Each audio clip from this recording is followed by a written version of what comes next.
ایک ہی کہتی ہیں کہ سنا ہے کہ عالم کا گناہ صغیرہ بھی کبیرہ ہوتا ہے، کیا یہ صحیح ہے؟ نہیں، یہ صحیح نہیں ہے، صغیرہ صغیرہ ہوتا ہے، کبیرہ کبیرہ ہوتا ہے، اس میں عالم اور غیر عالم کی کوئی تخصیص نہیں ہے۔ ہاں یہ ضرور ہے کہ عالم کو یہ سمجھنا چاہیے کہ میرا صغیرہ کبیرہ ہے، کیونکہ میرے پاس علم بھی ہے، اور خصوصاً ایسا گناہ جو اعلانیہ طور پر اگر ایک عالم کر رہا ہے، اب اگر صغیرہ گناہ بھی کر رہا ہے تو وہ اس کو کبیرہ ہی سمجھے۔ وجہ اس کی یہ ہے کہ اس کے صغیرہ گناہ کو لوگ جب دیکھیں گے تو انہیں بھی گناہوں پہ جرأت پیدا ہوگی، وہ اس کے صغر کو نہیں دیکھیں گے بلکہ سمجھیں گے بھئی دیکھو ایک عالم بھی تو گناہ کر رہا ہے، ہم بھی کر لیں تو کیا ہے۔ تو پھر آپ عالم نے تو صغیرہ گناہ کیا، لیکن وہ شخص جو لوگ اس کو دیکھ رہے ہیں اعلانیہ طور پہ گناہ کرتے ہوئے، وہ مزید کئی اور بڑے بڑے گناہوں کو اپنے لیے حلال اور جائز سمجھنا شروع کر دیں گے، جسے اکثر عوام کی عادت ہوتی ہے کہ داڑھی والا گناہ کرے تو کہتے ہیں جب داڑھی والے کر رہے ہیں تو یار پھر ہم کیا ہے، ہم لوگ کر لیں تو کیا آ جاتا ہے۔ تو یہ غلط طریقہ کار ہوتا ہے۔ تو یوں ضرور ہے کہ عالم اپنے گناہ کے بارے میں خود یہ سوچے کہ میرا اعلانیہ گناہ صغیرہ کبیرہ ہی ہوگا، اور اپنے گناہوں کو بڑا سمجھے، یہ اس کی سعادت کی بات ہے، اور ان سے بچنا اور بڑی سعادت کی بات ہے۔ لیکن ایسا نہیں ہے کہ اگر وہ صغیرہ کرے گا تو نام اعمال میں کبیرہ لکھا جائے گا۔ سنا ہے کہ کبیرہ گناہ جو ہیں وہ حج سے معاف ہوتے ہیں یا توبہ سے معاف ہوتے ہیں۔ اب اگر کوئی حج تو کر نہیں سکتا، بالفرض اس کے پاس استطاعت نہیں ہے، تو وہ توبہ کرتا ہے، اور توبہ میں استقامت نہیں رہتی بلکہ بار بار ٹوٹتی رہتی ہے، تو وہ گناہ کبیرہ سے کس طریقے سے جان چھڑا سکتا ہے؟ دیکھیں، مسئلہ یہ ہے کہ ہم بعض چیزوں کو اپنے لیے ناممکن تصور کرتے ہیں، حالانکہ اللہ تبارک و تعالیٰ نے واضح طور پر قیامت تک کے مسلمانوں سے خطاب کرتے ہوئے ارشاد فرمایا، یا ایھا الذین آمنوا ادخلوا فی السلم کافہ، اے ایمان والو اسلام میں پورے داخل ہو جاؤ۔ یقیناً زمانے اللہ نے پیدا کیے ہیں، اب مخلوق بھی اللہ نے پیدا کی ہے، ہماری طبیعت اور کیفیتیں بھی اللہ نے پیدا کی ہیں، اور اس کا علم قیامت کیا، اس کے علم کی تو وہ انتہا نہیں ہے۔ وہ جانتا تھا کیسے کیسے دور آنے والے ہیں، کیسی لوگوں کی طبیعت اور کیفیتیں ہوں گی، کس طرح کے ماحول بنتے چلے جائیں گے۔ اس کے باوجود جب اس نے قرآن میں فرمایا کہ ایمان والو اسلام میں پورے داخل ہو جاؤ، تو ثابت کرتا ہے کہ قیامت تک کے مسلمانوں کا اسلام میں پورا داخل ہونا ممکن ہے، یہ ناممکن نہیں۔ اگر ناممکن ہوتا ماحول یا حالات کے اعتبار سے، اور پھر اللہ تعالی ہمیں اس کا مکلف بناتا، تو یہ ایک ظلم کی صورت بن جاتی کہ ہمارے اندر استطاعت نہیں ہے اور اللہ تعالیٰ پھر بھی ہمیں معاذ اللہ مکلف بنا رہا ہے، مطلب ایسی کوئی صورت بنتی تو، اور ایسا نہیں ہے، کیونکہ اللہ تعالیٰ نے فرمایا لا یکلف اللہ نفسا الا وسعها، اللہ تعالیٰ کسی جان کو اس کی ہمت سے زیادہ آزمائش میں مبتلا فرماتا ہی نہیں ہے۔ اس کا مطلب ہے قیامت تک جتنے مسلمان آتے رہیں گے وہ مکمل طور پر دین پر عامل ہو سکتے ہیں۔ اب یہ ہمارے اوپر ہوتا ہے کہ ہم کسی بھی چیز کا ہیلہ بہانہ کر کے بچ جائیں۔ میں آپ کو مثال سے سمجھاتا ہوں، داڑھی رکھنا میں بہت مشکل لگتا ہے، لیکن اگر آپ کی گورنمنٹ آف پاکستان یہ اعلان کر دے جو داڑھی رکھے گا اس کو ہر ماہ داڑھی الاؤنس ملے گا جو 5000 روپے ہوگا، تو آپ بتائیے کہ کون داڑھی نہیں رکھے گا؟ اب حالات جائیں بھاڑ میں، بیوی مانتی ہے مانے نہ مانے، بچے راضی ہوتے ہیں نہیں ہوتے، ہر مہینے 5000 اور 12 پنجے 60,000، سالانہ 60,000 روپیہ داڑھی کا۔ اور اگر یہ اعلان کر دیں کہ جو داڑھی میں فوت ہو جائے گا اس کو داڑھی کی پینشن بھی ملتی رہے گی 1000 روپے مہینہ، تو بس پھر تو آپ دیکھیں کوئی بھی ایک بغیر داڑھی والا نظر نہیں آئے گا۔ اب کیسے حالات بدل جائیں گے، اب کیسے سوچ بدل جائے گی، اب کیسے آپ حالات کو شکست دینے میں کامیاب ہو جائیں گے، اب کیسے آپ شیطان کو دور کر کے اپنے نفس پر غالب آنے میں کامیاب ہو جائیں گے، اب سوچ کیسے بدل جائے گی۔ تو بس بات یہی ہے کہ اگر ہم کرنا چاہیں نا سب کچھ کر سکتے ہیں، لیکن حقیقتاً دنیا کی محبت نے ایسا ہمارے قلوب کو گھیر لیا ہے کہ آخرت کی اہمیت ہمارے قلب سے نکل گئی ہے۔ ہم دنیا کے لیے سب کچھ کرنے کے لیے تیار ہیں، تانے گالیاں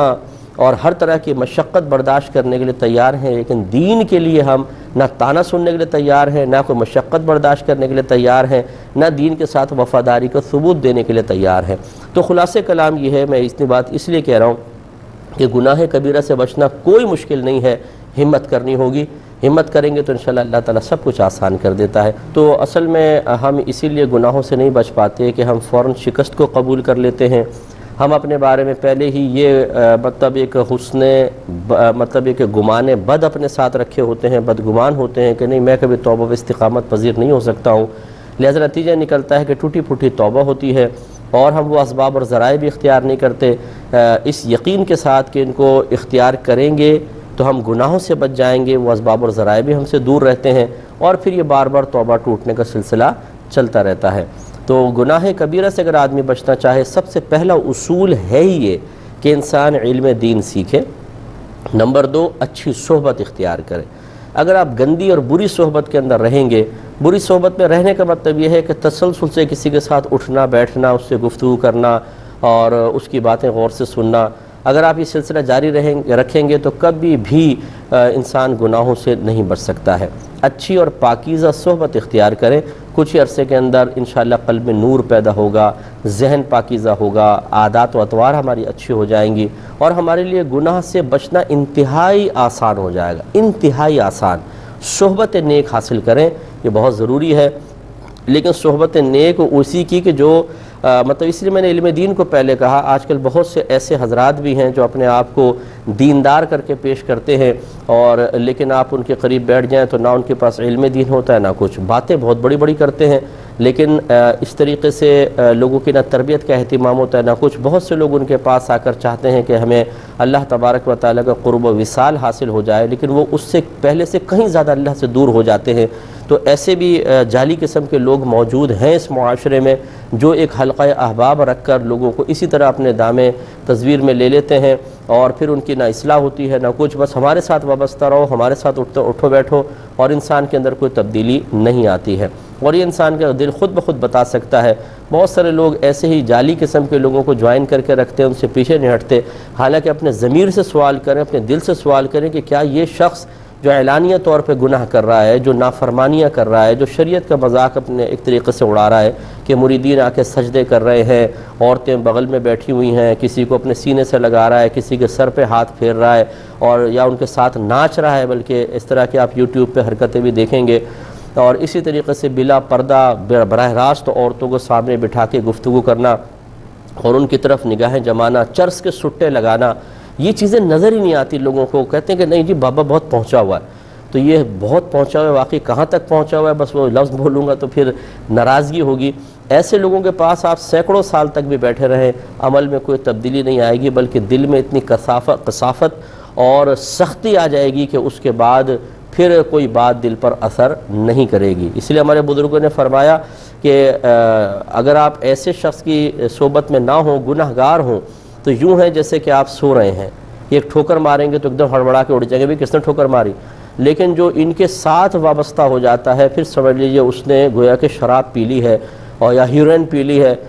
اور وہ پڑا ہوا ہے، اس کو لاتے بھی ماریں گے تو ہوش میں نہیں آئے گا۔ تو ایسا ہوتا ہے کہ جو پھر اس طرح کی کسی صحبت میں پھنس جاتا ہے وہ مارا جاتا ہے۔ تو اچھی صحبت کو اختیار کریں، اچھے ماحول کے قریب رہیں، تو انشاءاللہ آپ یہ دیکھیں گے کہ گناہ سے بچنا بہت ہی آسان ہے۔ نبی کریم صلی اللہ علیہ وسلم کے والدین کریمین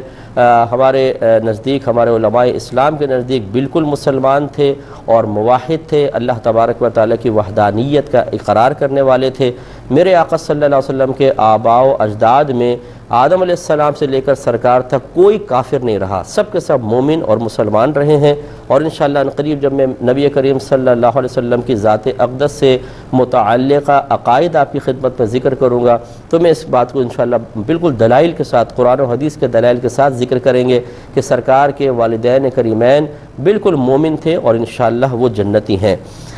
بی بی خدیجہ الکبریٰ رضی اللہ تعالی عنہا کے بارے میں کہنا کہ معاذ اللہ وہ عیسائی تھیں، بالکل غلط ہے، وہ دین ابراہیمی پر تھیں۔ ہاں، ان کے جو مطلب ورقہ بن نوفل تھے، وہ چچا زاد جو بھائی تھے، وہ پہلے مطلب دین ابراہیم پر تھے، بعد میں انہوں نے عیسائیت اختیار کی تھی، لیکن ان کے بھی ایمان کے بارے میں کہا گیا ہے کہ جب بی بی خدیجہ الکبریٰ رضی اللہ تعالی عنہا سرکار کو پہلی وحی کے بعد ان کے پاس لے گئیں اور سرکار نے جب بتایا کہ میرے پاس اس طرح ایک فرشتے آئے، تو انہوں نے فوراً کہا کہ وہی ناموس ہیں جو پہلے نبیوں کے پاس بھی آتے رہے ہیں، اور کاش اگر میں اس وقت تک زندہ ہوتا کہ جب آپ کی قوم آپ کو مکے سے باہر نکالے گی، تو اگر میں طاقتور ہوتا تو میں ہر طریقے سے آپ کی مدد کرتا۔ اس پر ان جملوں، اور پھر ان کے کچھ عرصے بعد ان کا وصال ہو گیا تھا، وہ نابینا بھی تھے، پھر وصال ہو گیا تھا، انہیں باقاعدہ اعلان نبوت سے پہلے ان کا وصال ہو چکا تھا۔ تو بعض نے اسی حدیث کو جو بخاری کی شروع کی حدیث ہے دلیل بناتے ہوئے ان کو مومن مانا ہے، لہٰذا معاذ اللہ وہ بھی عیسائی نہیں رہے تھے۔ اور بی بی خدیجہ الکبریٰ رضی اللہ تعالیٰ عنہ کے بارے میں یہ کہنا کہ چونکہ دیکھو نا وہ چچا زاد تھے تو اس وجہ سے وہ عیسائی تھے تو آپ بھی عیسائی ہوں گی اسی لیے وہاں لے کر گئیں، یہ بات نہیں، چونکہ وہ پچھلی کتابوں کا بہت زیادہ علم رکھا کرتے تھے اس لیے لے کر گئی تھی کہ جو پچھلی کتابوں میں نشانیاں لکھی ہوئی ہیں اس کی روشنی میں ذرا آپ بتائیے کہ کیا ان میں کوئی مطابقت ہے جو آخری نبی کی نشانیاں بیان کی گئی ہیں، تو انہوں نے بتایا کہ بالکل ویسی ہیں۔ تو اس طرح کی بدگمانی ان جیسی عظیم ہستی کے ساتھ ہرگز نہ کی جائے۔